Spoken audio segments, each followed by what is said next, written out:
ليه دايما بنخاف من كلام الناس؟ ليه رأيهم يحدد خطواتنا؟ أنا مش غلط لمجرد إنهم مش فاهميني. كل ما أبدأ ألاقي أصوات بتقول ده مش ليك، بس مين قال إنهم عارفين إمكانياتي؟ كل شخص ليه طريق، وأنا ليا طريقي. لو فضلت أستنى رضاهم عمري ما هبدأ. الناس عمرهم ما هيرضوا مهما عملت. مرة يقولوا إني طموح زيادة، ومرة إني مش بكافح كفاية. طب أعيش لمين؟ ليهم ولا لنفسي؟ اللي بيتكلموا عني مش هيعيشوا مكاني. أنا اللي هشيل نتيجة قراراتي مش هما. الخوف من رأيهم أكبر عائق في حياتي.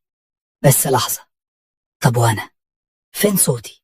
ليه كل ما أحاول أكون نفسي ألاقي رفض؟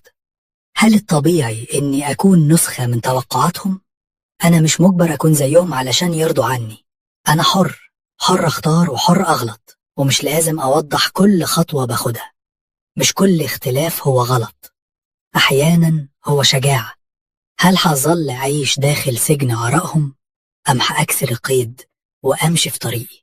كم من مرة تراجعت عن حلمي فقط لأنهم قالوا إنه مستحيل. صوتهم في رأسي أعلى من صوتي، لكن مش دايما لازم أسمعه. الناس بتتكلم في كل الأحوال، سواء نجحت أو فشلت. لو انتظرت رضاهم هتفضل واقف مكانك للأبد. هل رأي الناس أهم من راحتي النفسية؟ كل ما تختار نفسك هتسمع كلمة أناني تجاهلها.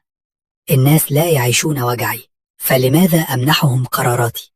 أنا مش نسخة منهم، أنا نسخة من نفسي. من حقك تفكر بطريقة مختلفة وتعيش كما تحب.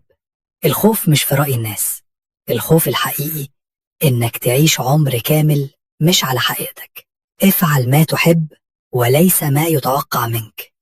كلما مشيت ضد التيار عرفت إني على الطريق الصح. كل مبدع بدأ بخطوة كانت غريبة للناس. السخرية هي أول ردة فعل قبل الإعجاب. لو انتظرت تصفيقهم عمرك ما هتبدأ المسرحية.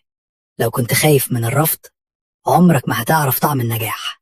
اتخلص من القيود اللي بتحطها في خيالك. اصرخ بداخلك أنا أعيش لنفسي مش لهم. وفي الآخر لو وصلت لهدفك هم نفسهم هيقولوا كنا واثقين فيك. ولو عجبتك الرحلة دي ما تنساش تعمل لايك وتشترك، وخلي صوتك الحقيقي دايما أعلى من أصواتهم.